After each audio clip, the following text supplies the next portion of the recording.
Election commission ने 30 अक्टूबर को हुजूराबाद का ज़िमनी चुनाव का ऐलान कर दिया है। रियासत के बरतरफशुदा वजीर सहित ईटा राजेंद्र के इस्तीफे के सबब इस हल्के में चुनाव नागुज़ीर हो गए थे। कमीशन की तरफ से जारी करदा शेड्यूल के मुताबिक 8 अक्टूबर से पर्चे नामजदगियां दाखिल करने का सिलसिला शुरू होगा। 11 अक्टूबर को पर्चों की तनखी होगी, जबकि 13 अक्टूबर तक पर्चे नामजदगियां वापस लिए जा सकेंगे। 2 नवंबर को नताइज का ऐलान कर दिया जाएगा। वाज़ेह है कि हुक्मरान टीआरएस ने जी श्रीनिवास को पहले ही अपना पार्टी उम्मीदवार मुकर्रर कर दिया है। गुज़िश्ता 3 दिन से जारी जबरदस्त बारिश के नतीजे में शहर के 2 बड़े ज़खारियाब हिमायत सागर और उस्मान सागर लबालब हो चुके हैं। महकमे वाटर वर्क्स के मुताबिक अब तक हिमायत सागर के 12 और उस्मान सागर के 6 दरवाजे खोल दिए गए, जिसकी वजह से मूसा नदी में पानी आ गया। हुक्काम ने मूसा नदी के अतराफ अकनाफ रहने वालों को कल ही अलर्ट कर दिया था और तखलिए की हिदायत दे दी थी। हिमायत सागर और उस्मान सागर से पानी छोड़ने के बाद शहर के अहम पुलों पर मूसा नदी की रवानी को देखने के लिए काफ़ी लोग उमड़ पड़े थे, जिसकी वजह से पुराना पुल, मुस्लिम जंग पुल, नया पुल और सादरघाट पुल पर ट्रैफिक जाम हो जाने के मनाजिर देखे गए। एक अरसे बाद इन पुलों के 5 से 6 कमानों से पानी गुजर रहा है। गैर मजाज शब्दों के बाद पहले ही मूसा नदी सुखड़ चुकी थी और उसका पानी 2-3 कमानों तक महदूद हो गया था। तूफान गुलाब के चलते स्पीकर असम्बली पोचाराम श्रीनिवास रेड्डी, जिन्होंने असम्बली के जारिया मानसून सेशन को 3 दिन तक मुलतवी कर दिया था, रियासत के तमाम अरकान असम्बली से अपील की कि वो अपने अपने हल्के का दौरा करते हुए बारिश से मुतासर आवाम की फरियाद सुने और उन्हें राहत व इमदाद पहुँचाने के इक़दाम करें। తెలంగాణ రాష్ట్రంలో అందులో ప్రత్యేకంగా ఉత్తర తెలంగాణ జిల్లాలో వచ్చే 2-3 రోజులు భారీ నుంచి అత్యంత భారీ వర్షం కురుస్తుందని వాతావరణ శాఖ చెప్పింది। కాబట్టి కాన్స్టిట్యుయెన్సీలో ఉన్నటువంటి ప్రజలు కానీ జిల్లాలో ఉన్నటువంటి ప్రజలకు నా విజ్ఞప్తి, ఈ లోతట్టు ప్రాంతాల్లో ఉన్నటువంటి ప్రజలు సేఫ్టీ ప్లేస్కి రండి, అధికారులను సంప్రదించండి। అదేవిధంగా మట్టి గోడల కింద పాత ఇళ్లలో ఉన్నటువంటి వారు ఆ ఇంటిని వదిలిపెట్టి వేరే చోటికి వెళ్ళి వర్షం తగ్గేంత వరకు అక్కడ నివసించండి। ఈ పాత గోడల దగ్గర ఉన్నట్లయితే గోడలు కూలిన సందర్భంలో ప్రమాదం జరుగుతుంది। కాబట్టి తమ ఇండ్లు నివాసయోగ్యం లేవో వారు స్థానిక అధికారులకు, ఎంఆర్ఓ గారికి, తహసీల్దార్ గారికి, ఆర్డీఓ గారికి, స్థానిక ప్రజాప్రతినిధులకు సంప్రదించండి। ఈ 3 రోజుల భారీ వర్షం మూలాన ప్రయాణాలు మానుకోండి, ఎక్కువ మట్టుకు గ్రామాలకి పరిమితం కండి, సేఫ్టీ ప్లేస్లలో ఉండండి। అత్యంత భారీ వర్షం ఉంది కాబట్టి దాన్ని మనం దృష్టిలో పెట్టుకొని మేము చెప్పే సూచనలు తూచా తప్పకుండా పాటించవలసిందిగా ప్రజలందరికీ విజ్ఞప్తి। चीफ मिनिस्टर के चंद्रशेखर राव की दुख्तर और रुकन खानसाज काउंसिल के कविता ने बरतानिया के शहर लंदन में बदकम्मा फेस्टिवल के सिलसिले में तेलंगाना जागृति की तरफ से शाया करदा एक पोस्टर को जारी किया। इस तकरीब में सरकर्दा शख्सियतों की बड़ी तादाद शरीक थी। मशरक़ी लंदन में होने वाले इस तकरीब के लिए अब तक 10,000 अफराद ने अपने नाम रजिस्टर करवाए। बरतानिया में तेलंगाना जागृति यूनिट के सदर बी सुमन ने कहा कि बदकम्मा में हिस्सा लेने वाले तमाम खवातीन को हैंडलूम की साड़ियाँ बतौर तोहफा पेश की जाएंगी। इस फेस्टिवल का 10 अक्टूबर से आगाज होने जा रहा है। बीजेपी के रुकन असम्बली रघुनंदन ने 1 घंटे की बारिश पर असम्बली इजलास को 3 दिन तक मुलतवी कर देने के जवाब को चैलेंज किया। एक प्रेस कॉन्फ्रेंस से खिताब करते उन्होंने कहा कि MPTCC अरकान के साथ रवा रखे जाने सलूक से मुतालिक खुद TRS की रुकन खानसाज काउंसिल की कविता ने ऐवान में हुकूमत पर तनकीद की। इससे अंदाज़ा होता है कि हुकूमत के पास MPTC की कितनी अहमियत है। रघुनंदन ने हुजूराबाद के ज़िमनी चुनाव की तारीख के ऐलान का खैर मकदम किया और कहा कि लाख कोशिशों के बावजूद TRS को हुजूराबाद में शिकस्त का मुंह देखना पड़ेगा। శాసనసభ లోపల ఒక చర్చ ప్రారంభించారు గౌరవ మంత్రి కేటీఆర్ గారు। ఈ సందర్భంగా కేటీఆర్ గారు మాట్లాడుతూ మళ్ళీ అంతే ఎదురుగున్నోళ్ళను బదనాం చేసే కార్యక్రమం, వాళ్ళని వాళ్ళు పొగుడుకునేటువంటి కార్యక్రమం చేసుకున్నారు। కేసీఆర్ గారు అంటే దార్శనికులు లేకపోతే తెలంగాణ లేదని, కేసీఆర్ని కేటీఆర్ని విమర్శిస్తే తెలంగాణ రాష్ట్రాన్ని, తెలంగాణ ప్రజల ఆత్మగౌరవాన్ని ఏదో కించపరుస్తున్నట్టు మాట్లాడుతూ ఈ రకమైనటువంటి ఒక చర్చని వారో గంట సేపు కొనసాగిస్తే వారి సహజ సిద్ధమైనటువంటి మిత్రపక్షం ఎంఐఎం పార్టీ మరొక 45 నిమిషాలు దాన్ని కొనసాగించింది। రాష్ట్ర శాసనసభ లోపల ఏ విషయం పైనైనా కూలంకుషంగా చర్చిస్తామని చెప్పేటువంటి పాలకపక్షం వాళ్ళు గెలిచినాయి 88 ఎమ్మెల్యేలు, ప్రతిపక్షం గెలిచింది దగ్గర 30 సీట్లు గెలిచింది। ఆ 88ని ఇప్పుడు 103కు పెంచుకొని మా సంఖ్య బాగుంది కాబట్టి మేము మీకు సమయం ఇయ్యం, మా సహజ సిద్ధమైనటువంటి మిత్రుడు మమ్మల్ని బాగా పొగుడుతూ ఉన్నాడు, అసలు తెలంగాణలో అభివృద్ధి అంటే కేటీఆర్ ఉంటేనే అభివృద్ధి వచ్చింది, కేసీఆర్ వల్లనే అభివృద్ధి జరుగుతుంది అని చెప్తా ఉన్నారు. 100 మాటలు మాట్లాడారు, ఎత్తి ప్రాస కలుపుతూ మీడియాని మేనేజ్ చేస్తూ వాళ్ళు చెప్పిన ప్రెస్ నోట్లో యాజ్ ఇట్ ఈజ్గా ప్రింట్ చేయాలని, ప్రతిపక్షాలకి స్కోప్ ఇవ్వకూడదని, ఏది పడితే అది వాళ్ళు మాట్లాడతారు, ఏది పడితే అది రాస్తా ఉంది fourth estate. I'm very sorry to use this word. ప్రతిపక్షాల గొంతుని శాసనసభలో వాళ్ళు నొక్కేస్తుంటే బయట కూడా మాకు సరి అయినటువంటి ప్రాధాన్యత ఇవ్వక మీడియా ప్రతిపక్షంగా పోషించాల్సినటువంటి బాధ్యతని అన్యాయం చేస్తుంది అనేది నేను ఆవేదన వ్యక్తం చేస్తా ఉన్నాను. ఈ పదం ఎందుకు చెప్తా ఉన్నానంటే, ఏం చర్చ చేస్తూ ఉన్నారు వాళ్ళు, ఏం మాట్లాడుతూ ఉన్నారు. 60 నిమిషాలు మాట్లాడారు కేటీఆర్ గారు, 6 నిమిషాలు నాకు సమయం ఇయ్యండి, మీరు చెప్పినటువంటి చరిత్రను అంతా ప్రజల ముందు ఉంచుతామని లేచి నిల్చుంటే స్పీకర్ గారు 2 నిమిషాలు ఇటువంటి చూసి the house is urgent for tomorrow 10 AM అని వెళ్ళిపోయింది. ఇలా 10 AMకి సభ మొదలు కావాలి. ఏమొచ్చిందో నాకు తెలియదు, రాత్రి 11 తర్వాత మాకు మెసేజ్ వచ్చింది, the house is urgent to Friday అని చెప్పి. ఏమైంది అంటే భాగ్యనగరం మొత్తం వరదలలో మునిగిపోయిందంట, భాగ్యనగరం మొత్తం రెడ్ అలర్ట్గా వచ్చిందంట, తెలంగాణ కాక 14 జిల్లాలలో రెడ్ అలర్ట్ వచ్చిందని చెప్పి వాతావరణ శాఖ చెప్పిందని స్పీకర్ గారంట ప్రతిపక్షాలతో మాట్లాడి సభను అడ్జెంట్ చేసినామని చెప్పిండు. నేను పొద్దుగాల 6:30కి లేచి వాకింగ్ చేద్దామంటే సూర్యుడు కనబడుతున్నాడు నాకు ఎక్కడికక్కడ. పొద్దున్నైతే ఎండనే కొట్టింది, మరి ప్రెస్ మీట్ టైంలో ఎండలేదేమో కానీ పొద్దున్నైతే ఎండనే కొట్టింది. ఇది వీళ్ళ వాతావరణ శాఖ, వీళ్ళ అంచనా, వీళ్ళ పనితీరు. గంట సేపు వాన కొడితే అసెంబ్లీని 3 రోజులు వాయిదా వేసుకున్నారు.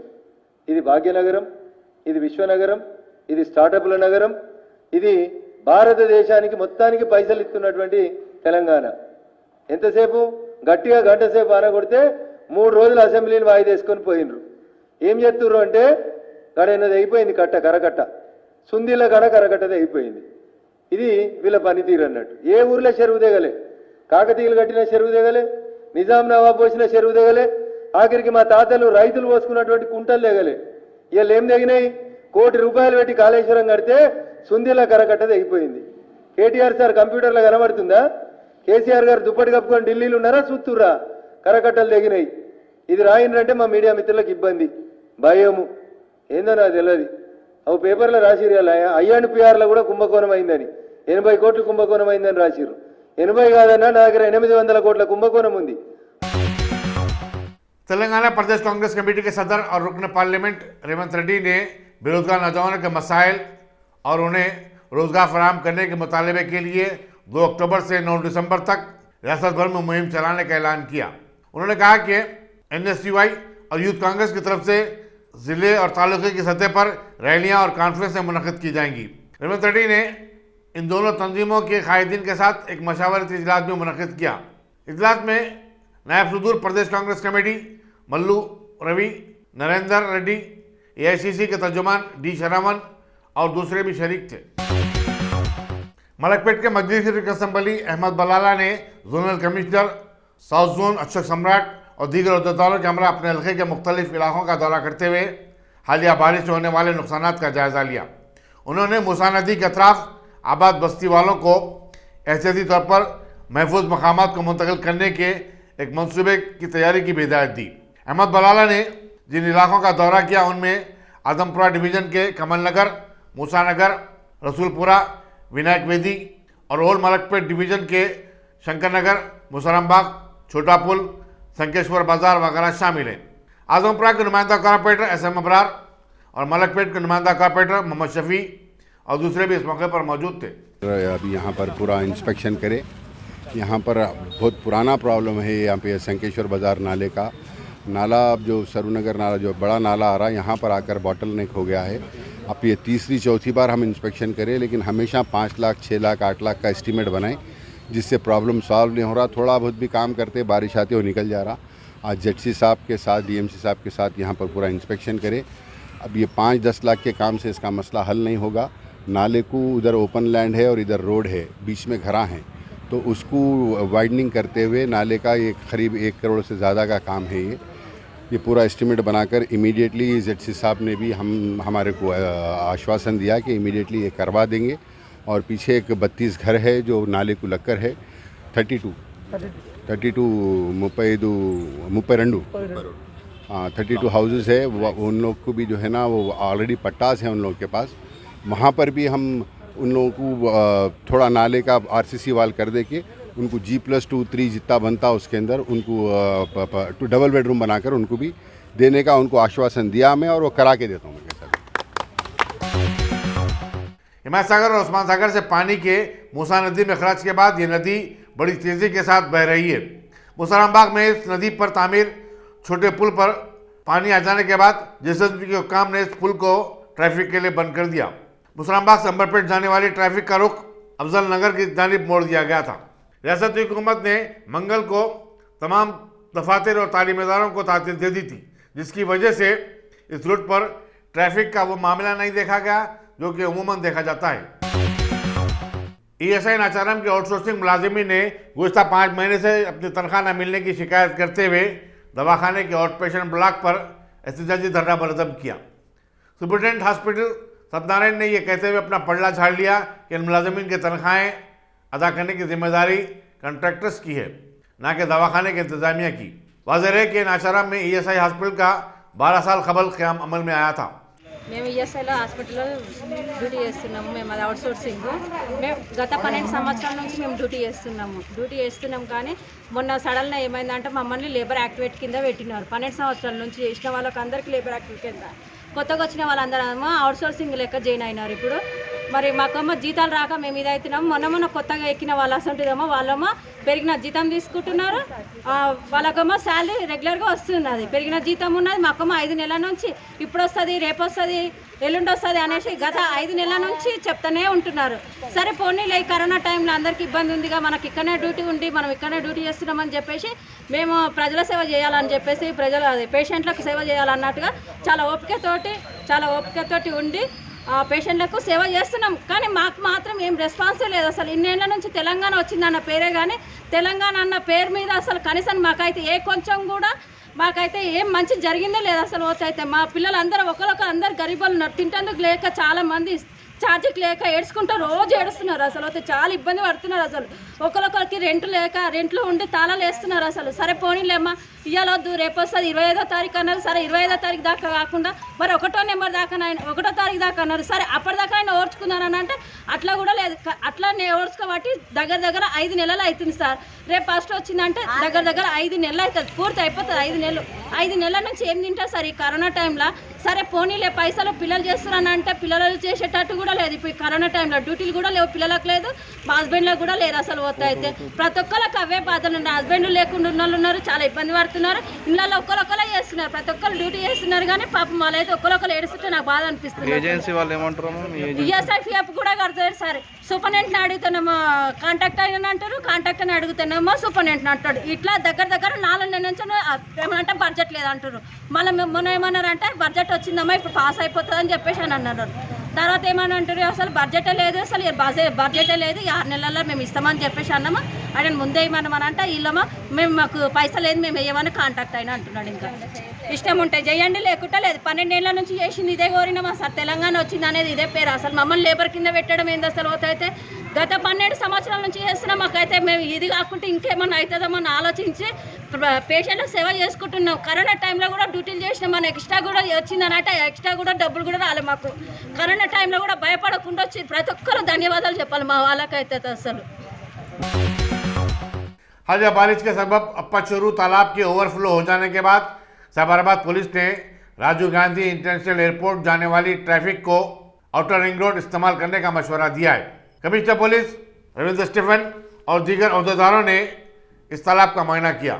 बादशाह जारी करता पुलिस के प्रेस नोट में बताया गया कि तेलंगाना स्टेट पुलिस एकेडमी से शमशाबाद जाने वाले ORR या फिर सर्विस रोड का इस्तेमाल कर सकते हैं। बीजेपी के लीडर और साबिक वजीर सहित ईटला राजेंद्र ने हुजूराबाद का ज़िमनी चुनाव के ऐलान का खैर मकदम किया और कहा कि आवाम को इसका बेसब्री के साथ इंतजार था। करीमनगर में एक प्रेस कॉन्फ्रेंस से खिताब करते हुए उन्होंने कहा कि चीफ मिनिस्टर के चंद्रशेखर राव, वजीर फाइनेंस हरीश राव, निफ्स दर्जन से जायद वज़रा और अरकान असम्बली को उनके खिलाफ मुहिम चलाने के लिए हुजूराबाद में डंप कर दिया गया है, बल्कि उनके करीबी साथियों को गुज़श्ता 5 महीने से डराया और धमकाया भी जा रहा था। ईटला राजेंद्र ने कहा कि जब हुजूराबाद के सियासी कायदीन की तायद नहीं मिली तो हरीश राव सिद्दीपेट और दुब्बक से पार्टी कायदीन को हुजूराबाद लाकर अपनी धौंस जमाने लगे। उन्होंने उम्मीद जाहिर की कि हुजूराबाद के इमाम उनके खिलाफ रची गई साजिश को नाकाम बनाएंगे। పార్టీలో హోదాల్లో ఉన్నవాళ్ళు ఎమ్మెల్యేలు ఉన్నవాళ్ళు నీ ప్రభుత్వ పాలసీల మీద చెప్పుకోవాలి, నీ కార్యాచరణ మీద చెప్పుకోవాలి, నీకు ఓటేస్తే మా ప్రజలకు ఏమొస్తుందో చెప్పుకోవాలి. కానీ ఇక్కడ ఇవన్నిటికీ ఆస్కారం లేదు. రాత్రిపూట పోలీస్ జీపులు పెట్టుకోవాలి. స్వయంగా హరీష్ రావు గారు సర్పంచ్లకు ఆదేశాలు ఇస్తూ ఉంటాడు, ఎంపీటీసీల మీద చిటికలేస్తాడు, ఎంపీపీల మీద జడ్పీటీసీల మీద చిందులేస్తాడు, సీనియర్ నాయకుల మీద చులకనగా మాట్లాడి మీకు చేత కాకపోతే నేనే మాట్లాడతా, మీకు తేవడం చేత కాకపోతే నేనే తెచ్చుకుంటా, ఆ మనిషి మీద మీరు కంట్రోల్ తీసుకోకపోతే నేనే కంట్రోల్ తీసుకుంటా అటువంటి అనేక సంఘటనలు ఇక్కడ జరిగినాయి. అవన్నీ కూడా కళ్ళల్లో నీళ్లు దిగమింకొని గుండెలు బరువెక్కినా తొలగకుండా నిలబడ్డారు. ఒక సంఘటన ఈ దమ్మక్కపేటలో సీనియర్ నాయకుడు ఆయన సమ్మిరెడ్డి గారు, సీనియర్ మోస్ట్ నాయకుడు. ఆయన ఇంటికి నేను సమ్మన్న ఒక ఉద్యమకాడుగా నాతో రా అంటే చాలాసార్లు పోయినా, వస్తానా అని చెప్పిండు. మళ్ళీ వీళ్ళు దాడి మొదలైంది. రోజు ఇబ్బంది పెట్టుడు, టెన్షన్ గురి చేసుడు, ప్రలోభ పెడతా ఉంటే దాదాపు 10 రోజుల పాటు ఈ ఘర్షణ అంతా జరిగిన తర్వాత ఆయన ఒకటే నిర్ణయించుకున్నాడు, హుజురాబాదులో ఇప్పుడున్న ఈ పరిస్థితులలో ఒక చైతన్యవంతమైన బిడ్డగా ఉద్యమ నాయకుడిగా మీ వెంట ఉండడమే సమంజసం. యావత్ తెలంగాణ మీ వైపు చూస్తుంది. మా చుట్టాలు కానీ, మా మిత్రులు కానీ, మా శ్రేయబులాసులు కానీ రాజేంద్రన్నకు అండగా ఉండి సందర్భంలో అని చెప్తా ఉంది. అన్నా నేను నీ వెంటే ఉంటా అని చెప్పి నా కండువ కప్పుకున్నాడు. ఇదే మధువాణి గార్డెన్లో జాయిన్ చేసుకున్నాను నేను సమ్మిరెడ్డి గారిని. జాయిన్ చేసుకున్న తర్వాత కూడా రాత్రి 12 గంటలకు డిఎస్పీ గారిని ఎస్కాట్ తీసుకొని సమ్మిరెడ్డి గారింటికి పోతారు. అంటే 10 రోజుల ఘర్షణ తర్వాత ఆయన ఒక నిర్ణయం తీసుకొని నాతో వచ్చిన తర్వాత ఒక మంత్రి कारवान के मजलिसी रुकन असम्बली कौसर मयुद्दीन ने जोनल कमिश्नर खैरताबाद रवि किरण और उनकी टीम के हमरा नानानगर डिवीजन के इलाके जात Baghdad colony, Nadeem colony, Hakimpet वगैरह का दौरा किया। उन्होंने इन इलाकों में बारिश के पानी जमा हो जाने की शिकायत के इजाले की हिदायत दी। उन्होंने मानसून से जिन सड़कों को नुकसान पहुंचा उनकी फौरी मरम्मत करने की भी जरूरत पर जोर दिया। नानानगर के कॉर्पोरेटर मोहम्मद नसीरुद्दीन, इफ्तिताई मजालिस के सुदूर और मुतमदीन और सरगर्म कारकुन भी इस दौरे में शामिल थे। बाबानगर नाचारा में वाक़ दरगाह हजरत शाह वली और मस्जिद कमेटी के सदर मोहम्मद मुहिउद्दीन ने सदरनशीन वक्फ बोर्ड मोहम्मद सलीम से मुलाकात की और उनके बारे में फैलाई जाने वाली अफवाहों के तनाजुर में बातचीत की। उन्होंने कहा कि दरगाह के निगरानकार शेख अहमद खाजरी उनके खिलाफ बेबुनियाद अफवाहें फैला रहे हैं और वो उनकी इस बारे में कानूनी चाराजोई करने का हक रखते हैं। अस्सलाम वालेकुम वरहमतुल्लाह। जोर से मैं नाचरम दरगाह का मैनेजमेंट कमेटी का सदर हूँ, जो मैं यहाँ वक्फ बोर्ड ऑफिस को आया हूँ और जो तो मेरे बारे में जो गैर गलत जो तो वीडियो रिकॉर्डिंग सुना रही है वो बहुत सरासर गलत है। मेरे घर पे बैठ के मेरे हरासमेंट करके मेरे घर वालों को धमकी दे के जो है सो नहीं ये रिकॉर्डिंग कर ले के जो है सो रिलीजन प्लेस पे जो मस्जिद के सहन में जो सुना रहे ये गलत है, ये सरासर गलत है। जो वक्फ बोर्ड पे सुना रहे हैं वो रिकॉर्डिंग लेके आके ये पूरा सरासर गलत है। इंशाल्लाह मैं हर जगह में कंप्लेंट दे रहा हूँ और वक्फ बोर्ड में काम हो रहा, हमारे यकीन है, भरोसा है हमारे हक में फैसला होता बोल के। लेकिन मेरी कमेटी को जो मैं गैर गलत बोला वो सरासर गलत है। ये क्या अगर मेरी कमेटी को बोला बोल के लोग रिकॉर्डिंग करके जो सुना रहे हैं वो मेरे को नहीं, घर पे बैठ के मेरे धमकी दे के हरासमेंट करके मेरे घर वालों को धमकी दे के जो है ये रिकॉर्डिंग करे है, ये गलत है। इंशाल्लाह इसके ऊपर जो है नहीं मैं बहुत बड़ा एक्शन लेने वाला हूँ, लेके रहूँगा। हुकूमत की तरफ से तामीर करदा डबल बेडरूम मकानात के अलाटमेंट में बंदरबांट का मामला सामने आया है। रसूलपुरा और कृष्णा नगर के गरीब मुस्तहक अफराद ने इस मसले को मंडल रेवेन्यू ऑफिस से रुजू किया और एहतजाज किया। उनका कहना है कि मकानात के अलाटमेंट के बावजूद उन्हें उनका कब्जा नहीं दिया जा रहा है। जिन अराजी पर मकानात तामीर किए गए पहले उस पर उनका ही कब्जा था। हुकूमत ने उनकी बेदखली के वक्त वादा किया था कि उन्हें ही सबसे पहले मकानात अलाट किए जाएंगे। पेपर है घड़ी इसमें है ना, सब लिख के है। मेरा घर इतना था, जरा ठहरो भैया, मेरा घर इतना था, हाँ सब लिख के है मेरा। ये मेरा आधार कार्ड है, मेरा करंट का बिल बताती हूँ, करंट का बिल बता बेटा। इसमें से नंबर 148 नंबर है मेरा। क्यों नहीं दे रहे हमको? मेरा हस्बैंड नहीं है। देखो मेरा हस्बैंड की डेथ हो गई, क्या हमको परेशान कर रहे? केसीआर साहब हमको हमारा दियो घर, हमारा घर हमको दियो साहब। आप लोग आके वोट दो बोल के वोट लेते ना साहब। अब हम मांग रहे हमको हमारा घर दो।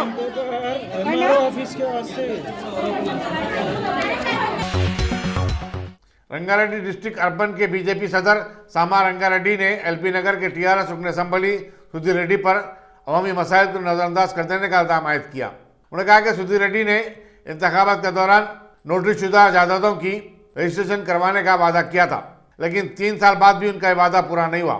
सामा रंगारेड्डी ने कहा कि रंगारेड्डी के अवाम अपने अवामी मसाइल को हल करने के लिए मुतसिल नुमाइंदगी कर रहे हैं और अब बीजेपी जबरदस्त एहतजाज शुरू करने पर मजबूर हो गई है। హౌస్ ట్యాక్స్ బంజారాలతో సమానం కడతా ఉన్నారు. నేను జీవో తీసుకొచ్చానని మోసపూరితమైన జీవో తీసుకొచ్చేసి ఆ జీవోతోనే ఒకసారి ప్రజల మోసం చేశారు. మళ్ళీ వీడియో పెట్టాడు. నేనైతేనే చేస్తాను, ఈ రీసేల్ సమస్య నాతోనే సాధ్యమవుతున్నాడు. అయ్యా నీతోనే సాధ్యమవుతుంది, నువ్వు 6 నెలలు చేస్తామన్నారు, 3 సంవత్సరాలు చూసినాం. నువ్వు రాజీనామా చేసి రాను, మాతో పాటు వచ్చి ఉద్యమం చేయి. లేని పక్షం ఉంటే ఇచ్చిన హామీ నిలబెట్టుకోమని చెప్తా ఉన్నాం. ఈరోజు అసెంబ్లీ జరుగుతూ ఉన్నది. నీ ఎక్కడ కబ్జా బయటపడతావు అని చెప్పి ఇక్కడనే ఉన్న చేపల చెరువు 16 ఎకరాల చేపల చెరువు కబ్జా చేసినావు. ఆ చెరువు కబ్జా బయటపడతాని చెప్పి ఈరోజు చెరువుల అభివృద్ధి గురించి మాట్లాడుతూ ఉన్నావు. ఈరోజు ఎలక్షన్లో భాగంగా ఇక్కడైతే లింగోజగూడెంలో 325 కోట్లతో అభివృద్ధి చేస్తామని చెప్పినావు. ఈరోజు అసెంబ్లీలో అభివృద్ధి కోసం మాట్లాడుతూ ఉన్నావు. కానీ నువ్వు మాట ఇచ్చిన ఇక్కడ వ్యక్తులు దాదాపు 20 కాలనీలు, 1000 మంది జనాలు మీ సమస్య మీ పరిష్కారం కోసము అసెంబ్లీలో మా ఎమ్మెల్యే మాట్లాడతాడు, మాకు జీవాలు ఇస్తాడు, మా సమస్య పరిష్కారం అవుతామని ఇమీడియట్గా వేచి చూస్తా ఉన్నాం. తీరా చూస్తే ఈయన బాక్సైడ్ నాల గురించో చెరువుల గురించో కుట్టల గురించో మాట్లాడుతూ ఉన్నాడు. ఎక్కడ కమిషన్లు వస్తాయో కమిషన్ భాగవతం జరుగుతుంది తప్ప ఇక కమిషన్ రావు కాబట్టి రిజిస్ట్రేషన్లు దానికి వస్తూ ఉన్నవి. పాపం పేదవాళ్ళు 100-200 గజాలతోనే ఇల్లు కట్టుకుంటే మున్సిపాలిటీ సిబ్బంది వచ్చి కూర కొడుతూ ఉంటారు. మరి దానికి ఎవరు జవాబు చెప్తారు? ఈరోజు చాలా మంది పేదలు వాళ్ళ ఇళ్ళ కోసమో, పిల్లల కోసమో, చదువుల కోసమో, పెళ్లిళ్ళ కోసమో, అలా అవసరాల కోసమో ఈరోజు ప్రాపర్టీ పెట్టుకొని ఆ ప్రాపర్టీ ఏమి చేసుకోవాలని పడుతున్నది. కట్టుకుందామంటే మున్సిపాలిటీ వాళ్ళు కూడగొడుతున్న భయం, పెట్టుకుందామంటే ఈరోజు నిన్న మనం చూసాం, మనం రాత్రి జీవో తీసుకొచ్చారు. ఎక్కడ అంటే ఇది కమర్షియల్ రోడ్లు, నువ్వు రెసిడెన్షియల్ పర్మిషన్ ఇస్తున్నావు కాబట్టి ఇది కమర్షియల్ ప్రాపర్టీ, కమర్షియల్ వాడుతున్నావు కాబట్టి నీ పర్మిషన్ చూపెట్టమని చెప్తున్నారు. అంటే నువ్వు టాక్సీ ఖజానా నింపుకోవడానికి రాత్రి జీవోలు ఇస్తూ ఉంటారు. కానీ గత 7 సంవత్సరాల నుంచి హామీ ఇస్తున్న మాత్రము ఈరోజు ప్రభుత్వం పడుచుకునే పరిస్థితి లేదు. దాని మీద ఈరోజు ప్రభుత్వం మెడలు వచ్చి ఖచ్చితంగా ఈ అసెంబ్లీలో జీవోలు తీసుకోవాలి. లేని పక్షంలో భారతీయ జనతా పార్టీ దీని మీద ఉద్యమం చేస్తాము. ఖచ్చితంగా ప్రభుత్వాన్ని మెడలు వంచి వీళ్ళకు న్యాయం జరిగే వరకు భారతీయ జనతా పార్టీ ముందు లేదని ఈ సందర్భంగా తెలియజేస్తా ఉన్నాం. पंजाब में बसपा कांग्रेस पार्टी में जारी घुमसान के दौरान प्रदेश कांग्रेस के सदर नवजीत सिंह सिद्धू ने अपने ओहदे से इस्तीफा दे दिया। कैप्टन अमरिंदर सिंह, जिन्होंने गुज़श्ता हफ्ते चीफ मिनिस्टर को ओहदे से इस्तीफा दे दिया था, सिद्धू के साथ काम करने से इनकार कर दिया और वो बीजेपी में शामिल होने का इरादा रखते हैं। उन्होंने सिद्धू को नाहल और कौम दुश्मन शख्स करार दिया था। नए चीफ मिनिस्टर चरणजीत सिंह चन्नी की काबीना में तोसी और खनमदानों की तकसीम के बाद पार्टी में इख्तलाफात और भी शदीद हो गए। नाराज कांग्रेसी कायदीन का कहना है कि सिद्धू की हुकूमत में मदाखलत से मामला और भी टेढ़ा होता जा रहा है। वाज़ेह है कि आइंदा 6 माह में रियासत पंजाब में असम्बली के चुनाव होने वाले हैं। हिंदुस्तान में गुज़श्ता 24 घंटों के दौरान कोविड-19 के 20,000 नए केसेस सामने आए। मरकजी वजारत सेहत के मुताबिक इसी मुद्दत में 189 नई अमवात हुई हैं। मुल्क की 5 रियासतों केरला, महाराष्ट्र, तमिलनाडु, आंध्र प्रदेश और मिजोरम में रोजाना 1000 से ज्यादा केसेस सामने आ रहे हैं।